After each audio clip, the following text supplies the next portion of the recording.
So, have you ever thought about this? Now, let's just hear it out for a second. So, is this to do with the NHS structure and whether in the EU or elsewhere or anything else like that? Okay. Now, I'm talking about not just Westerns. I'm talking about China or anywhere else that would want to adapt with this. Hear me out for a second. So, at the moment here in the UK, we have a level of free healthcare to a degree that is a lot more cheaper than private. Okay, and the only ones that make money out of this is the private organisations, and it's quite sad really, because there is no regulations on it. They can charge from £70 for a dentist appointment checkup to £40, and there is no regulation. What we've got is just massive amounts of greed taking place, and we should never ever monetize health. I'm a great believer that we should never put a number on health, ever. It's very bad. I mean, we'll start falling back to Victorian eras, and it's not great. You know, you'll have someone having a heart attack who doesn't have any medical insurance, who can't afford to pay it, and the paramedics would be like, we can't take you to hospital. Sorry, see you later. Because there is no insurance. You don't have any insurance, so, you know, if you're dying on the floor, then that...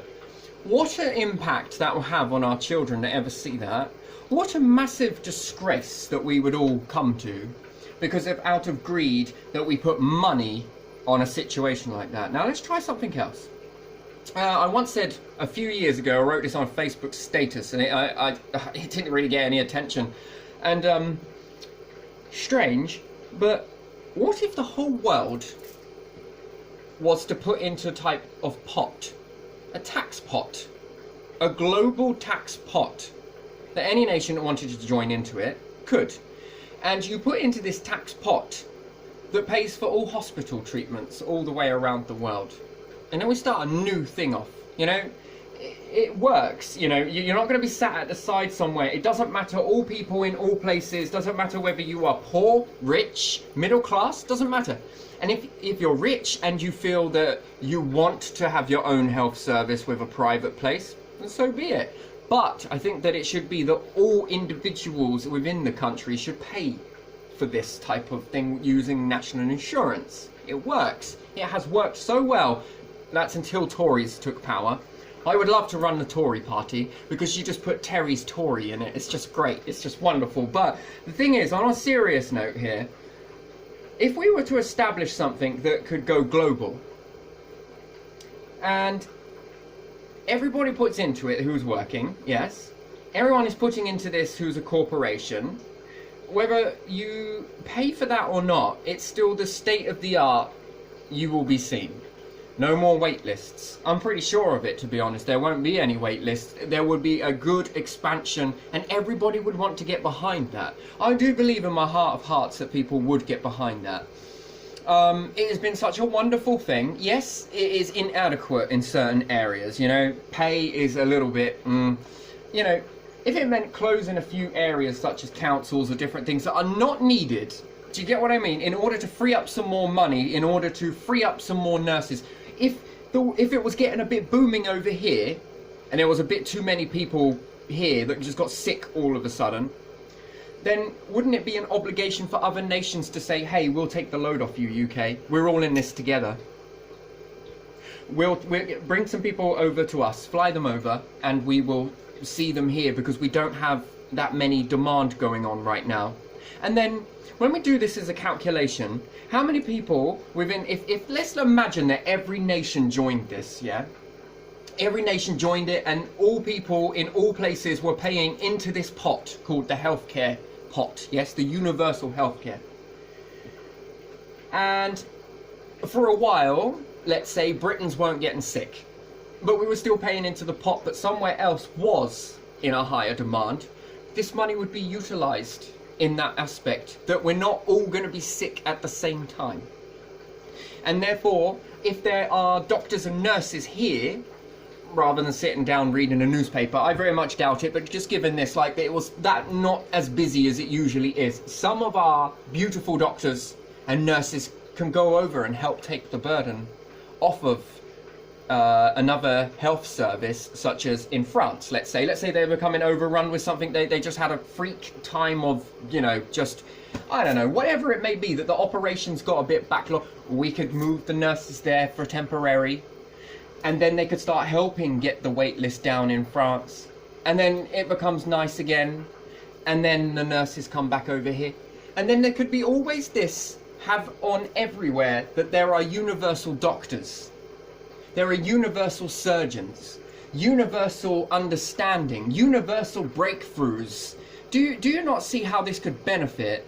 And then if there were some third world countries that start to come into this, all of us that are established would for once be able to put into a pot, unanimously all of us doing it the same, that we could then start pulling some people out of some hardships. If you did this with farming and had universal farming, farmers understanding different areas, and I think then this starts to open a door, and it doesn't mean that one nation has to pay more than the rest then. It's on individuals paying into the pot that then boom. And I think this is beneficial for all countries that joined into it. And therefore, you don't have to give up your way. If you still want to be American, you're still American. Just now doing it with a little bit more sort of behind you. And if you wanted to stay Britain, you'd still be a Briton. But you now are putting into that pot a bit more proudly because you are bringing people up and out. And therefore, when it came to you needing this, you would know that there were near enough 9 billion people on the planet, let's say, give or take, by this time, supporting your treatment.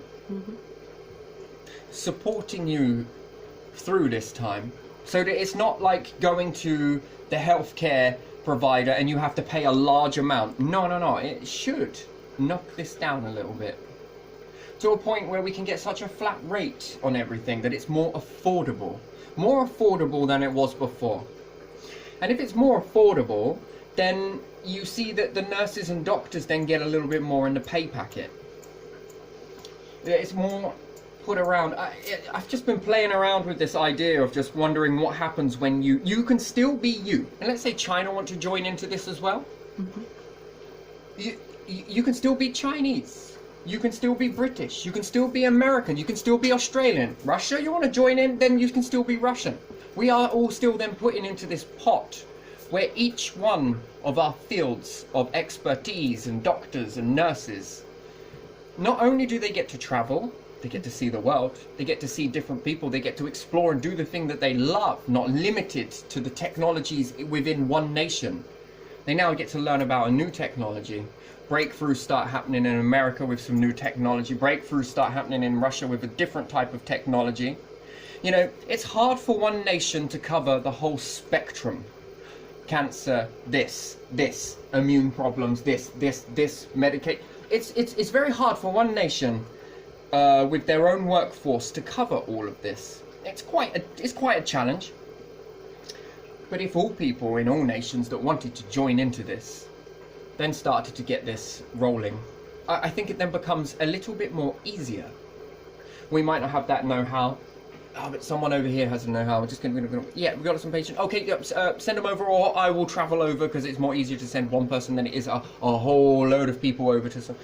I will come over and I will come and see and do. The last patient there. Then get the patients here, and then teach the people here. This is what we do when we do this. We do it like this. Oh yeah, and then the surgeons here then learn something, and then they're able to then chip into the workload, because I think that doctors learn by what they see and what they do and what they study. But it's very limited to have the equipment if it's now rolling out of America or it's now rolling out of Russia. It's hard to learn from this distance, but to go there and be there and see the work of this incredible new breakthrough and this new breakthrough technology and learn and understand it. And the engineers to go over and learn and understand how to recreate this back here. And then back there, and then over there, and then over there. And then before you know it, it's not just a population now, it's a whole world's population is now less less reliant on this? Do you think that that would be something that would be a bit more better to spend money into? And then slowly but surely, I think this war and stuff will start to, you know, we could blow all of this up, or we could put into a pot that starts something very new. And as a whole species, and as all of the governments starting to work together, and all the people start to work together, and I think that makes you proud no matter where you come from, won't it? And then the kids that grow into a world like that, not only did we put people on the moon, not only have we gone into space, not only have we built rockets, not only have we... Well, we also got this universal healthcare system that is beneficial for everybody in every place. Even the developing worlds, the developing countries are now starting to get into this, and you learn by what you see, what you experience, what you're there in the mix with. There are not always tests that can be done to teach you this without being there and get hands-on experience and what you learn and what this is and what that is. And then you then become contributors to the breakthrough cycle. Yeah, that's just something to think about. That it's like you can still be a government of one, but still be in this support. And is it really? It's not weakness, and it's not about who pays the most, because money is different everywhere. You know, we often forget that. The wages are a little bit different in another country and in other countries, and the wages are a little bit different in another country. So you might be like, oh, that's not fair because this, and this. But slowly but surely, I think that it will start to catch up with this wages. It will start to become, how can I say it? It already is. If you earn more here, which seems like it's more, but less somewhere else, which you spend less. So when you buy things, it's cheaper. It already is equal. But when we put a difference in price on singularity, and we don't have the insight to know that. So if I earned a job here and I had some money in my pocket and I went somewhere else, well, yeah, it's going to seem cheap. Yeah. But then now you would have to come back here, work again, save, and then go back and then spend and deplete.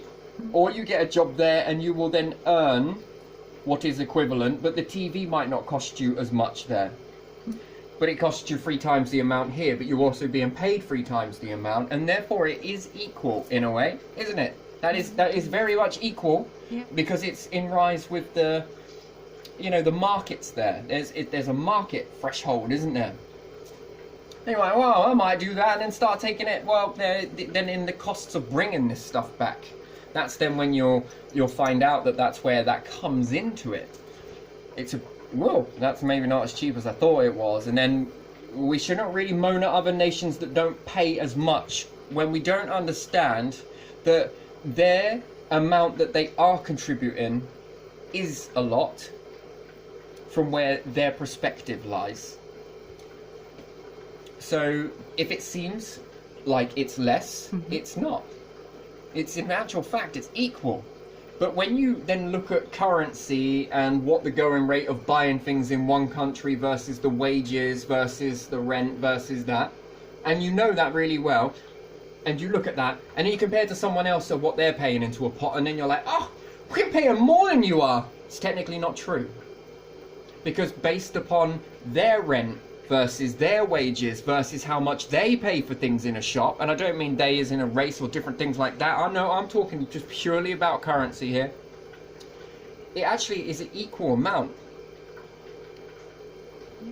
But we can often be blindfolded and say that we are earning more or we get less. But if you're not in that perspective of living in that environment, it seems that way.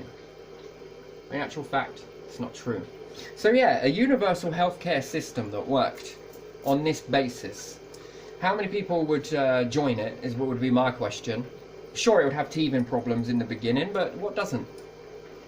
And then it starts to get established, and then it starts to gain speed, and then it starts to... And I think the people really start to feel we're doing something together, that is positive. And I think that's a stepping stone, really, isn't it? On our space program that was all together. United Space Agency. One where all are welcome. And then whatever we bring back, we share. And then we begin to really start to gain some speed then, don't we? Whether it be gases from another gas giant and we bring that gas back and we share it equally, I mean, then we're really hitting onto a winner. There's abundance above us, it really is. It's a lot of stuff, a lot of resources. Yeah. And I think Kennedy knew this. I think this is what Kennedy understood. And also Khrushchev, if that's how I pronounce it correctly. Both of those leaders that were about to get together and share the space programs, if you like. You know, it was so close that nearly happened. And, yeah, the costs would be less. Do you get what I mean? And then there would be even more manpower, woman power, human power, to bring back more stuff. To get to learn even more about the cosmos, universe, and so on. And then we all start to join that. And therefore you can still have a centralized government that still be British. You can still have a government that's American. You can still have one that is Russian, Australian, Chinese government. And you all still need to formulate that. But it's coming together as powers in this, in order to benefit the people that put you in power. Yeah. Yeah. And I think the healthiest way to stay in power is when you please the people, but not be people pleasers in the sense that you can't please everybody. But you damn give it a good enough attempt, though. Do you see? You get what I mean? And then I think it starts to... I think that starts to roll the ball. The ball starts to roll. Yeah. Anyway, I want to leave that one there, but that's another one that I'm thinking of. But, very nice. Very nice.